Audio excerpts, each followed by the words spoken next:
Vitamin A எவ்வளோ இம்பார்ட்டன்றது நம்ம கண்களை கேட்டால் தெரியும். அவ்வளோ கண்களுக்கு நல்ல ஒரு முக்கியமான ஒரு நியூட்ரியன்ட் பார்த்திங்கன்னா அது வைட்டமின் ஏன்னு சொல்லலாம். இந்த வைட்டமின் ஏ வந்து அபரிவிதமாக பரங்கிக்காய், அதாவது மஞ்சள் பூசணிக்கான்னு சொல்லக்கூடிய மஞ்சள் பரங்கிக்காயிலையும் கேரட்லேயும் நிறையவே இருக்குது. பட் பசங்க அதை நிறைய எடுத்துக்க மாட்டாங்க.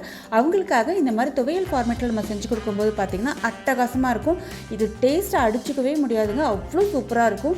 இது இட்லி, தோசை, சப்பாத்தி சாதத்துலேருந்து ஆரம்பித்து ப்ரெட் வரைக்கும் உங்களுக்கு சூப்பராக போகும். இந்த மாதிரி நீங்கள் துவையல் ஃபார்மேட்டில் இந்த மாதிரி காய்கறிகள் செஞ்சு தரும்போது பார்த்தீங்கன்னா பசங்களும் சாப்பிடுவாங்க, நமக்கு எதுவுமே வீணாகாது. கூட்டு குழம்புன்னு செய்யும்போது கூட நமக்கு மீந்துடும். பட் இந்த மாதிரி துவையல் ஃபார்மேட்டில் நம்ம செய்யும்போது ரொம்பவே ஹெல்த்தியாக டேஸ்டியாக இருக்கும். வாங்க எப்படி பண்ணலாம், எவ்வளோ ஈஸியாக சூப்பர் டேஸ்ட்டில் பண்ணலாம் தான் இன்றைக்கி பார்க்க போகிறோம். Welcome to KrishVas kitchen. பரங்கிக்காய் கேரட் சட்னி செய்யறதுக்கு ஃபர்ஸ்ட் கடாயில் கொஞ்சமாக நல்லெண்ணெய் விட்டுக்கோங்க, இல்லைனா தேங்காய் எண்ணெய் விட்டுக்கோங்க. இது 2 ஆயிலுமே நல்லா ஃப்ளேவர் கொடுக்கும். கூடவே 2 சின்ன பெருங்காயம் கட்டி சேர்த்துருக்கேன். பெருங்காயம் பொரிஞ்ச பிறகு இது கூட கொஞ்சமாக கடலைப்பருப்பையும் உளுத்தம்பருப்பையும் சேர்த்து நல்லா பொரிய விட்டுக்கலாம். கடலைப்பருப்பு உளுத்தம்பருப்பு நல்லா பொரிஞ்சு வந்த பிறகு ஒரு பெரிய வெங்காயத்தை நார்மலாக சாப் பண்ணி வச்சுருக்கேன், அதையும் சேர்த்துக்கலாம். ஏன்னா நம்ம அரைக்க தான் போகிறோம். ஸோ அது மாதிரி சும்மா ரஃபாக சாப் பண்ணி சேர்த்தா போதும். வெங்காயம் நல்லா கிளாஸியாக வதங்கின பிறகு இது கூட கொஞ்சமாக ஒரு 10 பல் வரைக்கும் பூண்டு, ஒரு 2 சின்ன துண்டு இஞ்சியும் சேர்த்து வதக்கிக்கலாம். இது கூட காரத்துக்கு தகுந்த காஞ்ச மிளகாய் நீங்கள் சேர்த்துக்கலாம். காஞ்ச மிளகாய் சேருங்க, பச்சை மிளகாய் வேண்டாம். அதே மாதிரி இந்த சட்னியை பொறுத்த வரைக்கும் காஞ்ச மிளகாய் கொஞ்சம் கூடுதலாக சேர்த்துக்கோங்க. ஏன்னா இந்த சட்னி அதுவும் காய்கறி சட்னின்றதுனால காரம் கொஞ்சம் சுருக்குன்னு இருந்தால் நல்லாயிருக்கும். அதனால் காஞ்ச மிளகாய் சேர்த்துக்கோங்க. இது எல்லாமே சேர்ந்து ஒன்றா ஓரளவுக்கு வறுபட்டதுக்கு அப்புறமா இது கூட நம்ம ஒரு கப் அளவுக்கு உங்களுக்கு எவ்வளோ வேணுமோ அந்த அளவு எடுத்துக்கலாம். ஒரு 200 கிராம் அளவு நான் இப்போ எடுத்திருக்கேன்.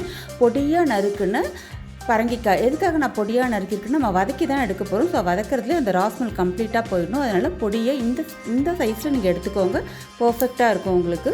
ஸோ இதை கூட நம்ம வந்து இதோட பாதி அளவுக்கு கேரட் நம்ம கட் பண்ணி எடுத்துக்க போகிறோம். யூஸ்வலாக கேரட் பசங்க சாப்பிடுவாங்க, பட் இந்த பரங்கிக்காய் சாப்பிட்றது தான் கஷ்டம். பட் பரங்கிக்காயில் அபரிவிதமான சத்துக்கள் இருக்குது. இது எல்லாமே நமக்கு உடம்புக்கு முழுசாக கிடைக்கணும்னா கண்டிப்பாக இந்த மாதிரி துவையல் ஃபார்மேட்டில் அரைச்சி கொடுக்கும்போது ஹெல்த்தியாகவும் இருக்கும், டேஸ்டியாகவும் இருக்கும். இப்போ இது கூட கொஞ்சமாக தேவையான அளவுக்கு உப்பு சேர்த்துக்கலாம். கூடவே இது எல்லாத்தையும் நமக்கு வந்து டேஸ்ட்டாக வந்து பேலன்ஸ் பண்ணி கொடுக்கறதுக்காக ஒரு சின்ன துண்டு ஊற வச்ச புளி சேர்த்துக்கிறோம். சின்ன துளி தான் சேர்த்துக்கணும். இதில் உப்பு புளி காரத்தோடு நம்ம சாப்பிடும்போது பார்த்திங்கன்னா ஒரு வெஜிடபிள் துவையல் சாப்பிட்ட ஒரு ஃபீல் இருக்காது, நல்லாவே இருக்கும். அதனால தான் இப்போ தட்டு போட்டு மூடி வச்சிடலாம். ஒரு 2 மினிட்ஸ்க்கு அப்புறமா பார்க்கலாம்.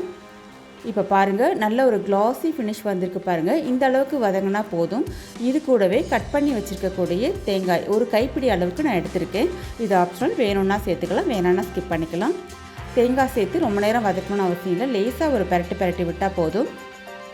இப்போ இங்கே வதக்கி வச்சுருக்கக்கூடிய இந்த பரங்கிக்காய் கேரட் எல்லாத்தையும் சேர்த்து நல்லா ஆற விட்டுடுங்க. கம்ப்ளீட்டாக அது வந்து ரூம் டெம்பரேச்சருக்கு வந்ததுக்கப்புறமா நீங்கள் வந்து அரைச்சி எடுத்துக்கலாம். அப்படி அரைக்கும் போது ரொம்ப மைய அரைக்காமல் நல்லா அந்த துவையல் பதம்னு சொல்லணும் இல்லையா, கோசா அந்த மாதிரி நீங்கள் அரைச்சி எடுத்துக்கலாம். குறகுறப்பாக அரைச்சி எடுத்ததுக்கப்புறமா நல்ல ஒரு கலர் இருக்கும் பாருங்கள், அருமையான கலரில் எனக்கு கிடச்சிது. இது கூட ஆஸ் யூஷுவல் ஒரு தாளிப்பு கொடுத்துட போகிறோம். கடுகு, உளுத்தம்பருப்பு, கருவேப்பிலை சேர்த்து ஒரு சிம்பிளான தாளிப்பு கொடுத்துருங்க. இந்த தாளிப்பு இந்த சட்னிக்கு இன்னுமே ரொம்ப நல்லாயிருக்கும். இந்த சட்னியோட ஸ்பெஷாலிட்டி பார்த்திங்கன்னா இதோட கலர் தாங்க, நல்ல ஒரு மாதிரி எல்லோயிஷான ஆரஞ்சு கலரில் எனக்கு கிடச்சிது. சுட சுட ஆவி பறக்க இட்லியோடு அன்றைக்கி நான் சர்வ் பண்ணேன். எல்லோரும் அவ்வளோ விரும்பி சாப்பிட்டாங்க. காய்கறியே பிடிக்கல, காய்கறி சாப்பிட மாட்டேன், பர்டிகுலர் காய்கறி சாப்பிட மாட்டேன் அப்படின்னு சொல்லக்கூடிய இந்த பரங்கிக்காயை வந்து ஜம்முன்னு இந்த மாதிரி நீங்கள் துவையல் ஃபார்மேட்டில் பண்ணி கொடுக்கும்போது சாப்பிடாதவங்க கூட சாப்பிட்ருவாங்க. ஃப்ரெண்ட்ஸ், இதே மெத்தடில் நீங்களும் செஞ்சு பார்த்துட்டு அசத்துங்க. எப்படி இருந்துச்சுன்னு அதோட ஃபீட்பேக் சொல்ல மறக்காதீங்க. Thank you friends. Thanks for watching the recipe. Like, share and subscribe the KrishVas kitchen.